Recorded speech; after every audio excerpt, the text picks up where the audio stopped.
Have you ever wondered how to cool down an angry customer in the middle of a heated conversation? Are you stressed and would want that you win in the argument? If you are in the business world, the best way to do is to observe the basic techniques in handling an angry customer. This video will present to you how to deal with angry customers so that you will remain competitive in your business. 1. Don't make threats. Have you ever said this, "If you don't calm down, I'm not going to help you"? Or, "If you continue to yell at me, I'm going to have no choice but to terminate this phone call"? If you've ever made these, or similar, statements, I'd bet that your sole intent was to regain control of the conversation. But the problem is, your customer perceives this type of language as threatening and it does not make them back down and it does not create calm. Try a phrase like this instead: "I really want to help you, but your tone/language is making it really hard for me to do that." And then pause for 2 to 3 seconds to let your words resonate with the customer. 2. Don't argue.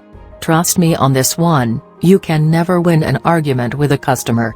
Certainly, you can prove your point and even have the last word, in a discussion on the futility of arguing with people. Dale Carnegie once said, "You may be right, but as far as changing your customer's mind is concerned, you will probably be just as futile as if you were wrong." Your goal in complaint situations is to retain the customer, not to be right. If you win the argument, you may very well have lost the customer.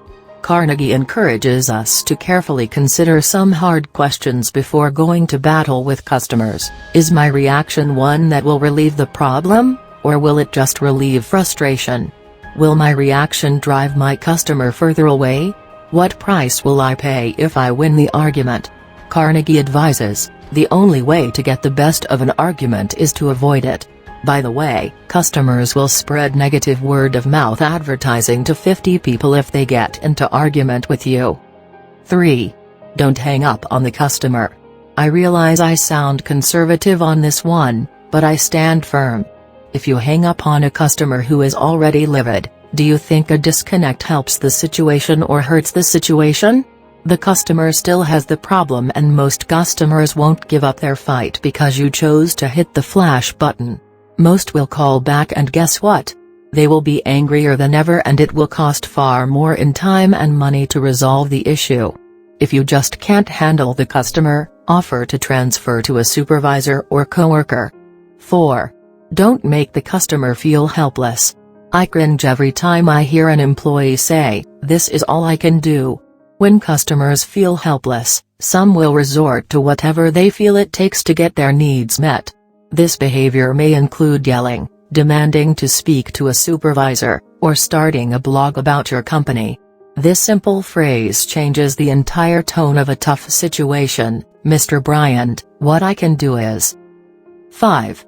Don't raise your voice. When I want my 5-year-old daughter to use her inside voice, I don't yell, "Lauren, use your inside voice." I speak in my inside voice with the expectation that she will mirror the calm tone of my voice, and she does without any further prompting from me. We must use the same technique with demanding customers. Escalating your voice when dealing with an upset customer will not create calm. It will only incite your customer. Lowering your voice presents you as confident, in control, and credible. In many cases your angry customer will begin to calm down because he realizes his intimidation tactic, yelling, isn't working.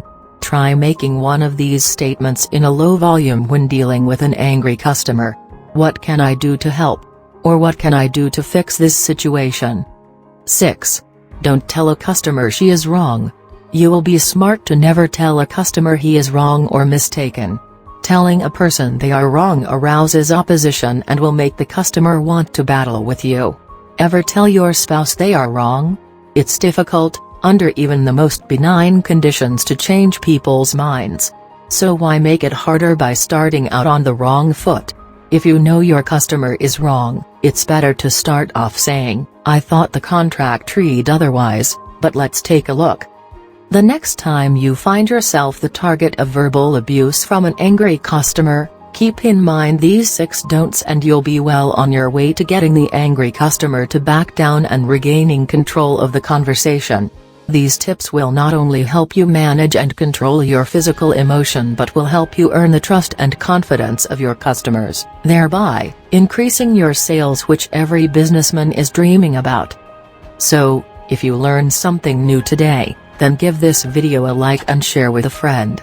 Don't forget to subscribe so you will be notified on the next helpful video.